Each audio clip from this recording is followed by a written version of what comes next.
Si je vous dis poudre blanche qui est vendue au gramme, qui s'inhale par le nez avec une petite paille fournie et qui provoque des effets énergisants immédiats, à quoi ça vous fait penser? À de la cocaïne? Bah, c'est pas le cas. Aujourd'hui, tout ça, c'est aussi associé à un autre produit, un produit qui s'appelle Sniffy. Sniffy, un nom sans équivoque, puisqu'elle s'inhale par le nez. Ça fait polémique ces derniers temps, et c'est pas juste à cause d'une ressemblance avec une certaine drogue dure. J'ai voulu creuser le sujet sur tous les problèmes que ça pouvait soulever, et voilà ce que j'ai trouvé.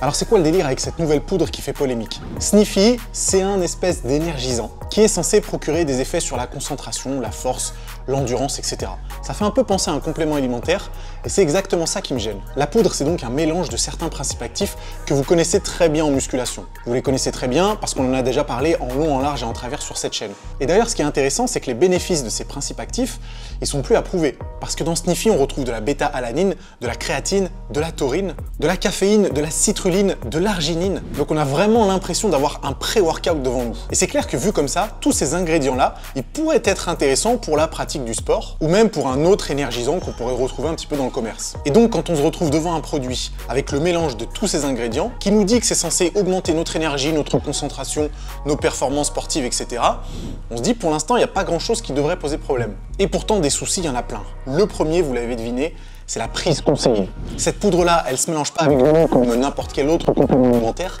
Cette poudre-là, elle s'inhale. C'est-à-dire que Sniffy vous conseille de sniffer littéralement cette poudre pour avoir des effets plus rapides et plus efficaces. C'est assez dingue de se dire jusqu'où vont certaines marques pour se démarquer de la concurrence et proposer quelque chose de novateur. Parce que lorsqu'on regarde la liste d'ingrédients, en réalité, il n'y a pas grand-chose de novateur. Et lorsqu'on fait un petit tour sur le site de Sniffy, on comprend bien que le public visé, c'est pas forcément les sportifs qui connaissent bien ces ingrédients, c'est un public plus jeune, les adolescents, les jeunes adultes, qui sont pas trop pointilleux sur la liste d'ingrédients ou la quantité de chacun de ces principes actifs, mais qui sont plutôt sensibles à des choses moins concrètes, comme la nouveauté de ce genre de produit et le parallèle évident avec la prise de drogue dure. Énergisant, c'est fruité par contre, on nous a dit.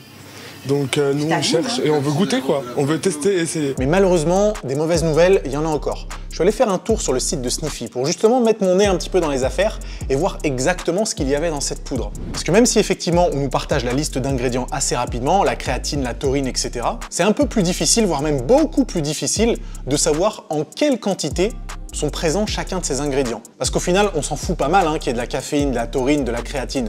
On veut savoir en quelle quantité. Donc le produit est contenu dans une petite fiole de 1 gramme et ces 1 gramme sont sous forme de poudre et cette poudre doit du coup être inhalée grâce à la paille qui est fournie par Sniffy. On nage complètement en plein délire. Mais du coup, si la dose fait 1 gramme et qu'il y a 7 principes actifs, on peut dire avec pas mal de certitude que le dosage va pas être terrible. En fouillant un peu sur le site, on peut trouver la liste d'ingrédients. Et écoutez bien, on nous dit que pour une dose de 1 gramme, on a 10% d'arginine, 10% de caféine, 10% de créatine, 10% de citrulline, 10% de taurine, 10% de bêta-alanine, ils savent même pas orthographier bêta-alanine, c'est vous dire le professionnalisme de Sniffy, et 40% de maltodextrine.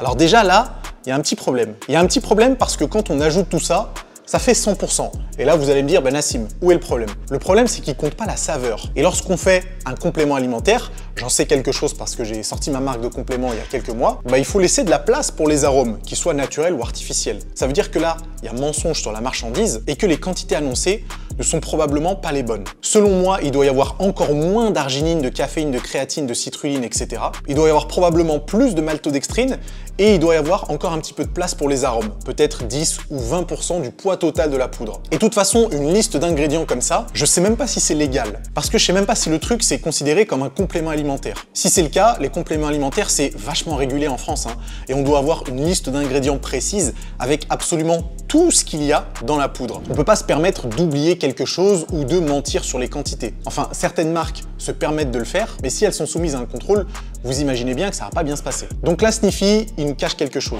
Et s'il nous cache la quantité de poudre qui équivaut à la saveur, qu'est-ce qui nous cache d'autre? Peut-être que dans cette poudre, il y a des nanoparticules. Les nanoparticules sont particulièrement dangereuses, surtout si vous les inhalez. Donc là, on passe d'un produit qui était déjà problématique, potentiellement dangereux pour la santé, à de la publicité mensongère qui expose ses consommateurs à encore plus de problèmes. Et quand je vous disais que les mauvaises nouvelles n'étaient pas terminées, cette liste d'ingrédients à dormir debout, elle est vendue pour la modique somme de 14,90 € les 20 doses. Pour vous donner un petit peu une équivalence, compte tenu de la quantité de chacun des principes actifs, qui n'est probablement pas celle annoncée sur le site internet, c'est exactement comme si vous achetiez un pot de pré-workout de 300 grammes, quelque chose comme 150 €. Donc oui, le prix est totalement exorbitant. Non seulement la liste d'ingrédients est éclatée au sol, non seulement le mode d'utilisation est complètement délirant, mais en plus de ça, le prix est exorbitant. Après, on s'imagine bien que le désir de cette marque n'est pas de proposer quelque chose de qualitatif. Le but de cette marque, c'est plutôt de surfer sur un buzz et de se faire un maximum d'argent sur les personnes qui seraient pas bien informées et qui tomberaient un petit peu dans le panneau. Même si c'est un terme que j'aime pas trop utiliser parce qu'il est utilisé à tort et à travers justement, là pour le coup, on peut parler d'arnaque. Et c'est quand même fou de se dire qu'un produit comme celui-là est légal en France, alors qu'il y a des choses qui sont beaucoup moins graves qui ont été interdites beaucoup plus rapidement. Quand j'étais gosse, il y avait des cigarettes en chocolat qui avaient fait le même genre de scandale et qui avaient été interdites très rapidement. Alors que, après tout, c'était juste du chocolat. Mais le fait que des gamins de 8 ans se trimballent avec leur petit paquet de clopes en chocolat, c'était perçu comme problématique et à juste titre, et ça a été interdit assez rapidement. Là, non seulement on a quelque chose dont le mode d'utilisation fait clairement penser à de la consommation de drogue dure, mais en plus de ça, ça peut être dangereux parce qu'inhaler des poudres à la composition inconnue, c'est clairement pas quelque chose de recommandé. En plus de ça, c'est vendu à un prix exorbitant et il y a un gros manque de transparence parce qu'à aucun moment, on peut trouver une liste d'ingrédients précise. Je suis bien content que cette poudre fasse scandale et franchement, j'espère qu'elle sera interdite le plus rapidement possible. Mais ça me permet de soulever un autre questionnement. Vous êtes un public averti. Vous connaissez les bienfaits de tous ces ingrédients comme la caféine, la créatine, etc. On en a parlé en long, en large et en travers. On sait pourquoi les utiliser, comment les utiliser, en quelle quantité, dans quel cas de figure, etc. Si demain, on vous proposait la chose suivante, que feriez-vous? Et j'aimerais bien que vous me répondiez dans les commentaires. Demain, on vous propose un pré-workout ou tout autre complément avec une liste d'ingrédients que vous connaissez, vous savez qu'ils ne sont pas dangereux pour la santé, mais on vous dit qu'ils peuvent être 10 fois plus efficaces si vous décidez de vous les injecter. Vous avez bien entendu, vous les injectez, comme ce serait le cas pour de la testostérone par exemple. Est-ce que vous trouveriez ça problématique? Est-ce que vous seriez prêt à associer la consommation de quelque chose de connu à une prise qui est utilisée dans le monde du dopage? Est-ce que l'efficacité justifie les moyens? Vraiment, je suis curieux de savoir votre avis là-dessus.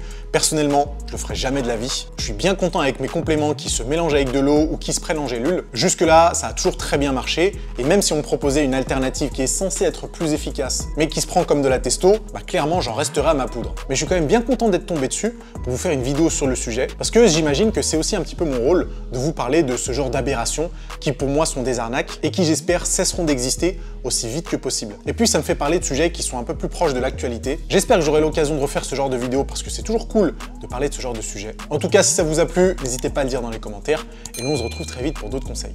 À plus.